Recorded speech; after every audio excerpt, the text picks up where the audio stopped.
Hello, hi, namaskar, welcome all, welcome back to my new mini vlog. And ସକାଳୁ ଉଠିକି as usual ମୁଁ ମୋର ନିତ୍ୟକର୍ମ ସାରିକି ଏଠି ଖାଇବା ପାଇଁ ବସିଗଲି ଆଣ୍ଡ ଏ ଭିଡ଼ିଓରେ ମାନେ ଭିଡ଼ିଓ ଫାର୍ଷ୍ଟରୁ ଏଣ୍ଡ ଯାଏଁ ପୁରା ମସ୍ତ ମସ୍ତ ଖାଇବା ଅଛି ଆଣ୍ଡ ଏଇ ପାସ୍ତାଟା ମୁଁ ବନେଇଥିଲି ବହୁତ ସ୍ପାଇସି ଥିଲା ଆଣ୍ଡ ବହୁତ ଟେଷ୍ଟି ଥିଲା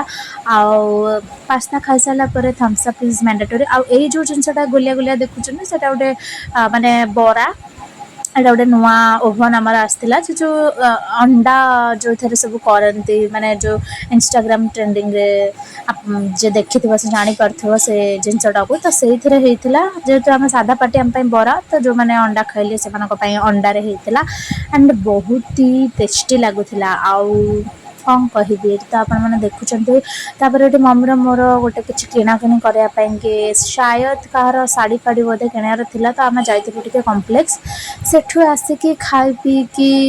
ଶୋଇକି ପୁଣି ଖାଇବା ପାଇଁ ବାହାରି ଗଲି ଏଠି ଜିଜୁ ଯାଇଥିଲା ଡାର୍କ ଚକୋଲେଟ୍ ଆଣ୍ଡ ଏଇଟା ତ ବହୁତ ଟେଷ୍ଟି ଥିଲା କାହିଁକି ନା ମାନେ ମୁଁ ଯେଉଁଟା କରିଥିବି ତାକୁ କ'ଣ ମୁଁ ଖରାପ କହନ୍ତି କି ସେତେବେଳକୁ ଚିଜ୍ ଫିଜ୍ ସବୁ ଥିଲା ନା ମୋ ପାଖରେ ପୁରା ମସ୍ତ ବନେଇକି ଖାଇ ପିଇ ଦେଇକି ତାପର ଦିନ ପଳେଇଲି କଲେଜ ଏଠି କଲେଜରେ ଆମର